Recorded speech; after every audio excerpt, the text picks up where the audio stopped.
Morning students, it's our lecture number 18. We are studying about solution chapter and the concentration term using for particular solvent. We have learned lots of concentration term as mass by mass, volume by volume, mass by volume.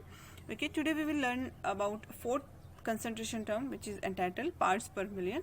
It is new for us. Parts per million ऐसे हम ppm से भी show करते हैं.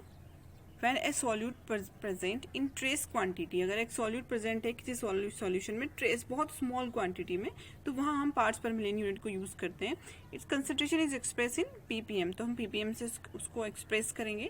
ppm can also be expressed as mass to mass. इसे mass to mass भी आप use कर सकते हो, mass to volume भी use कर सकते हो, और you can use it volume to volume. तो तीनों तरह से जो आप पढ़कर आए हो पीछे कंसंट्रेशन टर्म, उन तीनों टर्म में भी इसको हम यूज कर सकते हैं.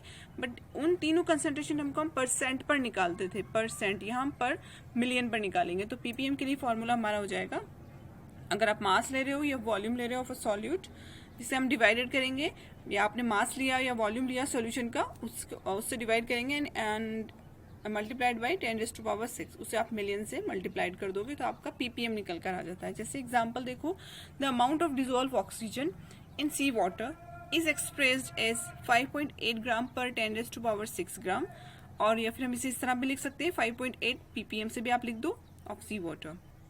ओके, क्लियर होता है पीपीएम. अब हम बात करेंगे मोल फ्रैक्शन की. मोल जो है हमारे लिए नया कंसेप्ट नहीं है, हम अपनी प्रीवियस क्लास में भी इसे क्लियर कर चुके हैं. और मोल के लिए आप फॉर्मूला जैसा कि जानते हो, मोल अगर आपको निकालना है तो आप किस तरह से निकालते हो, मास अपॉन मोलर मास. जो भी जिस पर्टिकुलर कंपोनेंट के लिए आपको मोल निकालना है उसके मास को डिवाइड कर देते हो मोलर मास से, तो आपको मोल्स निकल कर आता है. यहाँ हम बात कर रहे हैं मोल फ्रैक्शन की, जो कि कंसंट्रेशन टर्म है.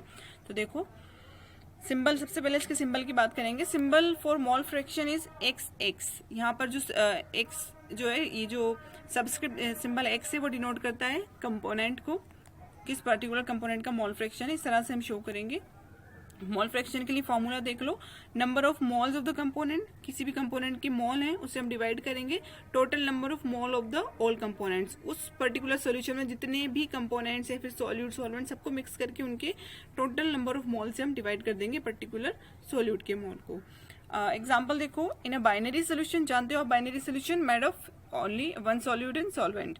In a binary solution if the number of moles of A and B are Na and Nb. यहाँ पर बाइनरी सोल्यूशन है, A और B से मिलकर बना हुआ है. A के मोल यहाँ Na है और B के मोल Nb है respectively. The mole fraction of A will be, तो आपको मोल फ्रैक्शन अगर निकालना है A के लिए तो आप फॉर्मूला पुट करोगे XA, यानी A के मोल फ्रैक्शन हमें यहाँ पर निकालने हैं. Na यानी A के जो मोल हमें दिए हुए हैं अपॉन Na प्लस Nb, यानी A के मोल प्लस जो B इसमें साथ में प्रेजेंट है B के मोल, दोनों के मोल से हम डिवाइड कर देंगे तो हमारा मोल फ्रैक्शन A का निकल कर आता है. ठीक है. और अगर आपसे पूछे मोल फ्रैक्शन ऑफ B यहाँ पर आप फाइंड आउट करो इस बाइनरी सोल्यूशन में, तो ऑब्वियसली वही सेम फॉर्मूला होगा XB, mole fraction for B which is equal to the Nb, यानी B के जो मोल आपको दिए हुए divided by Na plus Nb. यहाँ देखो, it can be shown that in a given solution sum of all the mole fraction is unity. आपको जितने भी किसी भी गिवन सोल्यूशन में अगर मोल फ्रैक्शन जितने भी कंपोनेंट्स में प्रेजेंट है, फिर चाहे सॉल्यूट हो सॉल्वेंट हो, उन सब के मोल फ्रैक्शंस का जो समेशन होता है वो यूनिटी यानी 1 निकल कर आता है. अगर हम इस बाइनरी सोल्यूशन की बात करें तो A का मोल फ्रैक्शन प्लस B का mole fraction which is equal to the 1.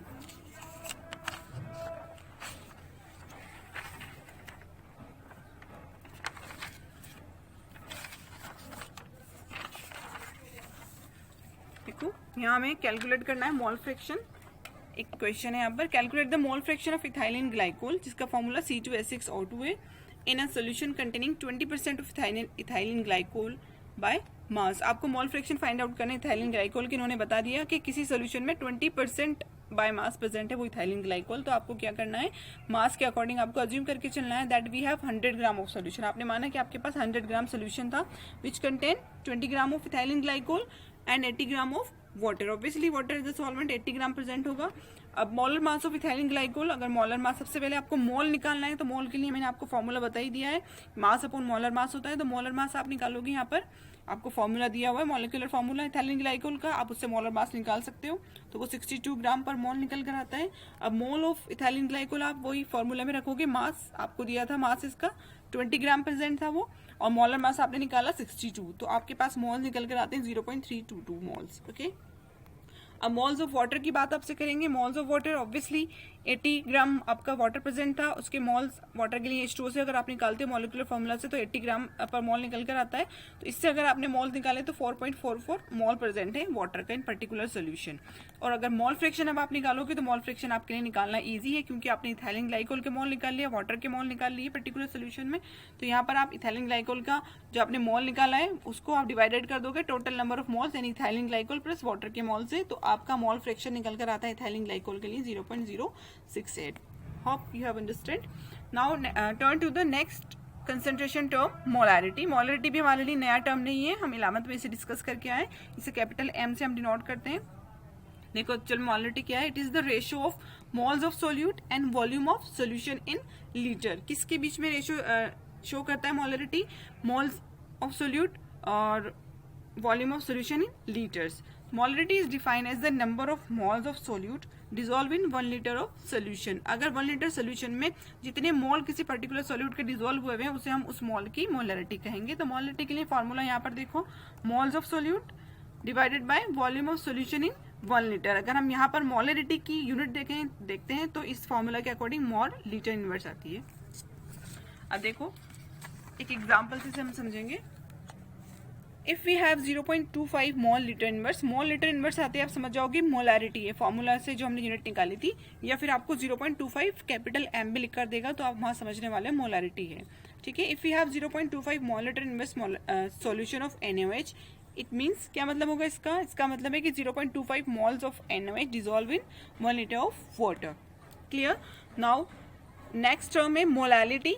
Molality जिसे स्मॉल m से हम डिनोट करते हैं, इसको भी हमने स्टडी किया हुआ है। ये भी एक रेशियो है किसके बीच में, it is the ratio of moles of solute and mass of solvent in kilogram. जिस तरह मोलैरिटी सोल्यूट के मोल्स और सॉल्यूशन के वॉल्यूम के बीच में रेशियो था, ये सॉल्वेंट के मास के बीच में रेशियो है। ठीक है, moles of solute and mass of solvent in kilogram.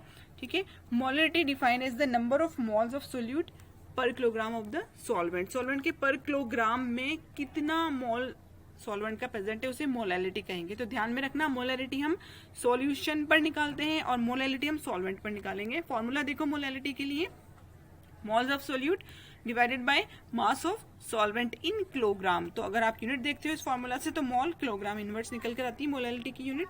यहाँ देखो अगर आपको दिया जाए 1.00 मोल किलोग्राम इनवर्स, या आपको लिख दे 1.00 स्मॉल m, तो आप समझोगे मोलैलिटी है यहाँ पर। Solution of KCl means that 1 mole of KCl is dissolve in 1 kilogram of water. Okay, यहाँ पर एक क्वेश्चन है जिससे हम अच्छे से समझते हैं कि मोलैलिटी कैसे फाइंड आउट करते हैं। मोलैलिटी के लिए calculate the molality of 2.5 gram of acetic acid in 75 gram of benzene.